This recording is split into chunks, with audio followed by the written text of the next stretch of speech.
the U.S. will take over the Gaza Strip, and we will do a job with it too.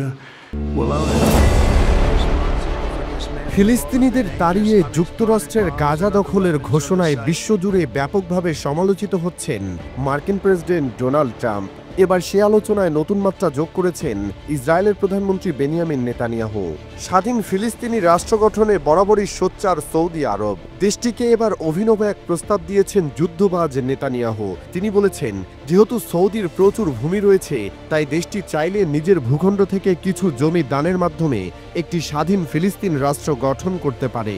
গেল শুক্রবার ইসরায়েলের সম্প্রচার সংবাদ মাধ্যম চ্যানেল 14কে দেওয়া এক সাক্ষাৎকারে নেতানিয়াহু বলেন, স্বাধীন রাষ্ট্রের জন্য ভূমি প্রয়োজন। সৌদি আরব চাইলেই স্বাধীন ফিলিস্তিন রাষ্ট্র গঠন করতে পারে, তাদের প্রচুর জমি আছে। শুক্রবার সাক্ষাৎকারে নেতানিয়াহুকে প্রশ্ন করা হয়, সৌদির সঙ্গে সম্পর্ক স্থাপনের স্বার্থে স্বাধীন ফিলিস্তিন রাষ্ট্র গঠনে ইসরায়েল সহযোগিতা করবে কিনা। উত্তরে তা সরাসরি প্রত্যাখ্যান করে নেতানিয়াহু বলেন, একদমই না। 7 অক্টোবরের হামলা অনেক কিছু বদলে দিয়েছে। এখন ফিলিস্তিন রাষ্ট্র গঠিত হলে তা হবে ইসরায়েলের নিরাপত্তার জন্য মারাত্মক হুমকি। নেতানিয়াহু বলেন, আপনি ভাবতে পারেন স্বাধীন ফিলিস্তিন রাষ্ট্র গঠিত হলে কি হবে। বিশেষ করে 7 অক্টোবরের পর গাজা ছিল একটি স্বাধীন ফিলিস্তিনি রাজ্য।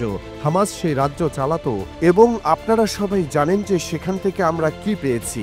সম্প্রতি ট্রাম্পের গাজা দখলের ঘোষণায় কড়া প্রতিক্রিয়া দেখিয়েছিল সৌদি সহ অনেক আরব দেশগুলো। মূলত রিয়াদের সেই প্রতিক্রিয়ার জবাবে সৌদি আরবে ফিলিস্তিনিদের জন্য রাষ্ট্র প্রতিষ্ঠার এমন প্রস্তাব দিলেন নেতানিয়াহু। দীর্ঘদিন ধরেই মধ্যপ্রাচ্যে নিজেদের অবস্থান শক্তিশালী করতে আপ্রাণ চেষ্টা চালাচ্ছে ইসরায়েল। বর্তমান মার্কিন প্রেসিডেন্ট ডোনাল্ড ট্রাম্পের প্রথম মেয়াদে 2019 সালে মধ্যপ্রাচ্যের 4 দেশ মিশর, সংযুক্ত আরব আমিরাত, ওমান এবং বাহরাইনের সঙ্গে কূটনৈতিক সম্পর্ক স্থাপন করতে সক্ষম হয় দেশটি। তবে ইসরায়েলের একটি গুরুত্বপূর্ণ লক্ষ্য ছিল মধ্যপ্রাচ্যের নেতৃস্থানীয় দেশ সৌদি আরবের স্বীকৃতি এবং রিয়াদের সঙ্গে কূটনৈতিক সম্পর্ক। সেই লক্ষ্যে কাজও শুরু হয়েছিল এবং তা অনেক দূর এগিয়েও গিয়েছিল তেল আবিব। কিন্তু 2023 সালের 7 অক্টোবর ইসরায়েলের ভূখণ্ডে হামাসের অতর্কিত হামলার চপেটাঘাত যেন সবকিছু উলটপালট করে দেয়। গাজায় ইসরায়েলি বাহিনীর অভিযান শুরুর পর থেকেই কার্যত স্থগিত হয়ে যায় সৌদি ইসরায়েল দ্বিপাক্ষিক কূটনৈতিক সম্পর্কের সম্ভাবনা। তবে গত 19 জানুয়ারি গাজায় যুদ্ধবিরতির পর থেকে ফের এ ইস্যুতে আলোচনা শুরু হয়েছে।